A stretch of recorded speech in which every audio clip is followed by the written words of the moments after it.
धृतराष्ट्र उवाच धर्मक्षेत्रे कुरुक्षेत्रे समवेतायुयुत्सवः मामकाः पाण्डवाश्चैव किमकुर्वत सञ्जय। सञ्जय उवाच दृष्ट्वा तु पाण्डवानीकं व्यूढं दुर्योधनस्तदा आचार्यमुपसंगम्य राजा वचनमब्रवीत्। पश्यैतां पाण्डुपुत्राणाम् आचार्यमहतीं चमूं व्यूढां द्रुपदपुत्रेण तव शिष्येण धीमता। अत्र शूरा महेश्वासाः भीमार्जुनसमायुधि युयुधानो विराटश्च द्रुपदश्च महारथः। दृष्टकेतुश्चैकितानः काशीराजश्च वीर्यवान् पुरुजित्कुन्तिभोजश्च शैब्यश्च नरपुङ्गवः।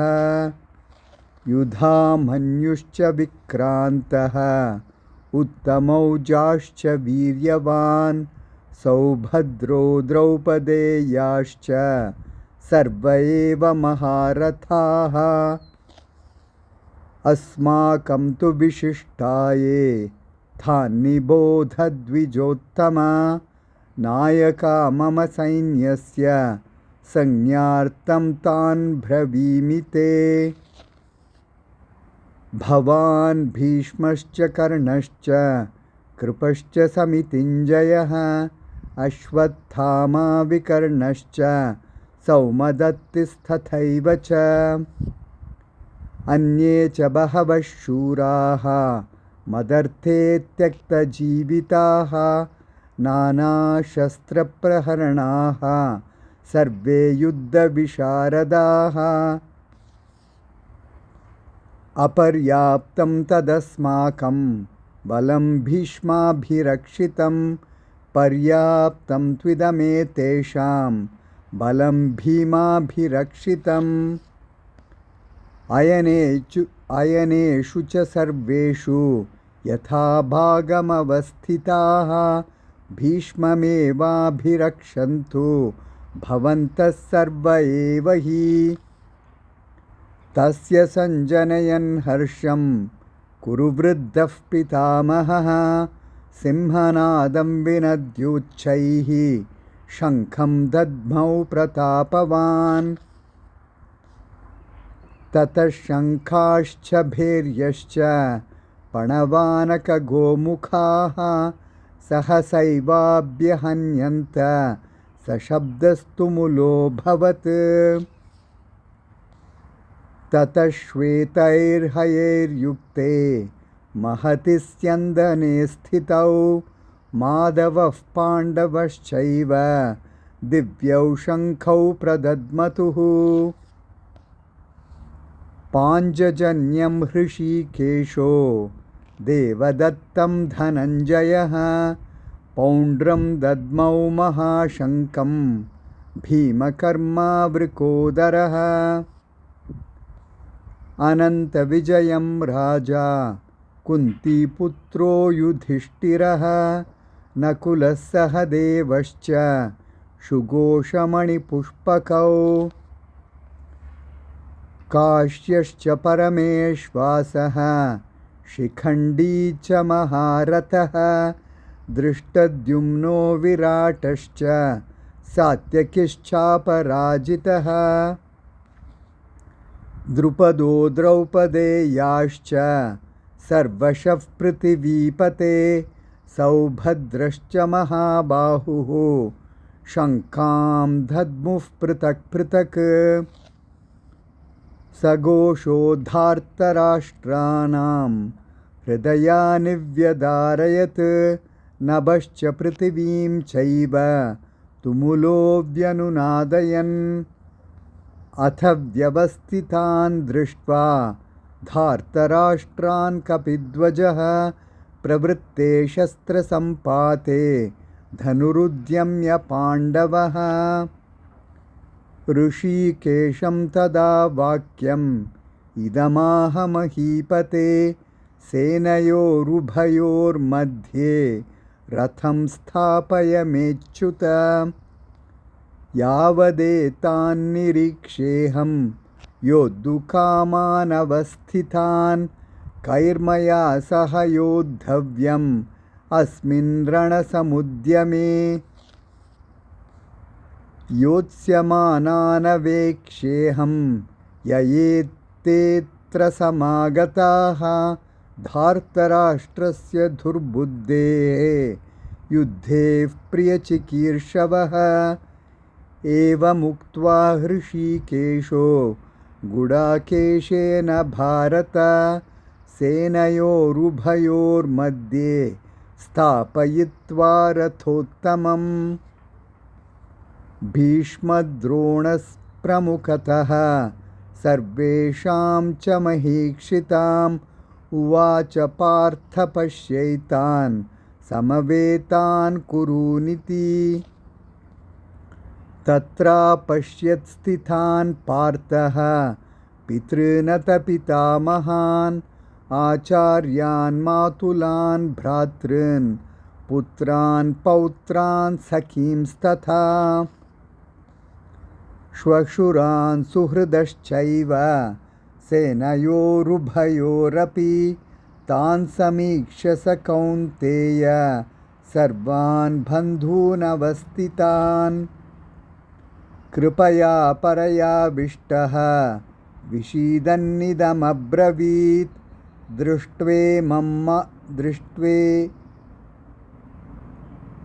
दृष्ट्वेमं स्वजनं कृष्ण युत्सुं समुपस्थितं सीदन्ति मम गात्राणि मुखं च परिशुष्यति वेपथुश्च शरीरे मे रोमहर्षश्च जायते गाण्डीवं स्रंसते हस्तात् त्वक्चैव परिदह्यते न च शक्नोम्यवस्थातुं भ्रमतीव च मे मनः निमित्तानि च पश्यामि विपरीतानि केशव न च श्रेयोनुपश्यामि हत्वा स्वजनमाहवे न काङ्क्षे विजयं कृष्ण न च राज्यं सुखानि च किं नो राज्येन गोविन्द किं भोगैर्जीवितेन वा येषामर्थे काङ्क्षितं नः राज्यं भोगाः सुखानि च तैमेव स्थिता युद्धे प्राणान् त्यक्त्वा धनानि च आचार्यः पितरः पुत्रान् तथैव च पितामहाः मातुलाः श्वशुराः पौत्राः स्यालाः सम्बन्धिनस्तथा एतान्न हन्तुमिच्छामि घ्नतोऽपि मधुसूदन अपि त्रैलोक्यराज्यस्य हेतोः किं नु मही कृते निहत्य धार्तराष्ट्रान्नः का प्रीतिः स्याज्जनार्दन पापमेवाश्रयेदस्मान् हत्वैतानाततायिनः तस्मान्नार्हा वयं हन्तुं धार्तराष्ट्रान् स्वबान्धवान् स्वजनं हि कथं हत्वा सुखिनः स्याम माधव यद्यप्येतेन पश्यन्ति लोभोपहतचेतसः कुलक्षयकृतं दोषं मित्रद्रोहे च पातकम् कथं न ज्ञेयमस्माभिः पापादस्मान्निवर्तितुं कुलक्षयकृतं दोषं प्रपश्यद्भिर्जनार्दन कुलक्षये प्रणश्यन्ति कुलधर्माः सनातनाः धर्मे नष्टे कुलं कृत्स्नम् अधर्मोऽभिभवत्युत अधर्माभिभवात् कृष्ण प्रदुष्यन्ति कुलस्त्रियः स्त्रीषु दुष्टासु वार्ष्णेय जायते वर्णसङ्करः संकरो नरकायैव कुलज्ञानां कुलस्य च पतन्ति पितरो ह्येषां लुप्तपिण्डोदक्रियाः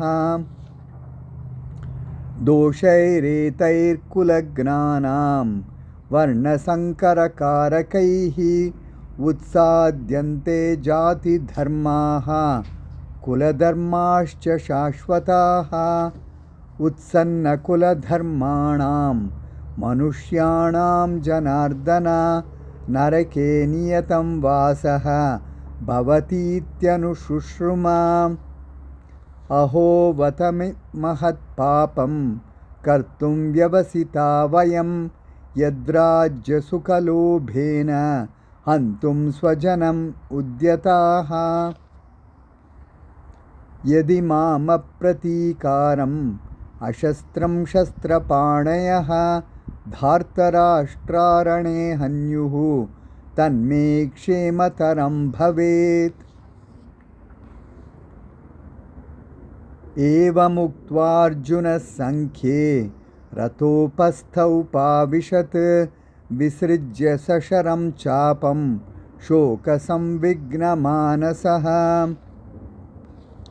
संजय उवाच तं तथा कृपयाविष्टम् अश्रुपूर्णाकुलेक्षणं विषीदन्तमिदं वाक्यम् उवाच मधुसूदनः श्रीभगवानुवाच कुतस्त्वाकश्मलमिदं विषमे समुपस्थितम् अनार्यजुष्टमस्वर्ग्यम् अकीर्तिकरमर्जुन क्लैब्यं मास्मगमः पार्थ नैतत्त्वय्युपपद्यते क्षुद्रं हृदय दौर्बल्यं त्यक्त्वोत्तिष्ठ परन्तप अर्जुन उवाच कथं भीष्ममहं सङ्ख्ये द्रोणं च मधुसूदन इषु विप्रतियोत्स्यामि पूजार्हा वरिसूदन गुरून् हत्वा हि महानुभावान् श्रेयो भोक्तुं भैक्ष्यमपीह लोके अत्वार्थकामांस्तु गुरूनिहैव भुञ्जीय भोगान् रुधिरप्रदिग्धान् न चैतद्वित्मकतरन्नो गरीयः यद्वा जयेम यदि वा नो जयेयुः यानेव हत्वा न जिजीविषामः ते वस्थिताः प्रमुखे धार्तराष्ट्राः कार्पण्यदोषोपहतस्वभावः पृच्छामि त्वां धर्मसम्मूढचेताः यच्छ्रेयस्यान् निश्चितं ब्रूहि तन्मे शिष्यस्तेऽहं शाधिमां त्वां प्रपन्नम् न हि प्रपश्यामि ममापनुद्यात् यच्चोकमुच्चोषणमिन्द्रियाणाम् अवाप्य भूमा वसपत्नमृद्धं राज्यं सुराणामपि चाधिपत्यम् संजय उवाच एवमुक्त्वा हृषीकेशं गुडाकेशः परन्तप न योत्स्य इति गोविन्दम् उक्त्वा तूष्णीं बभूवः तमुवाच हृषीकेशः प्रहसन्निव भारत सेनयोरुभयोर्मध्ये विषीदन्तमिदं वचः श्रीभगवानुवाच अशोच्यानन्वशोचस्त्वं प्रज्ञावादांश्च भाषसे गतासूनगतासूंश्च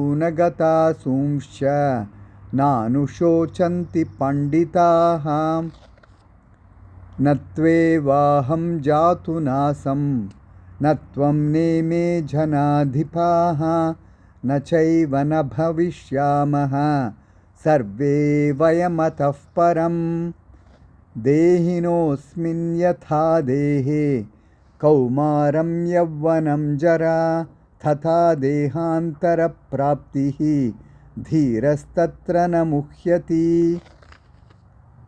मात्रा स्पर्शास्तु कौन्तेय शीतोष्णसुखदुःखदाः आगमापायिनो नित्याः तां स्थितिक्षस्व भारत।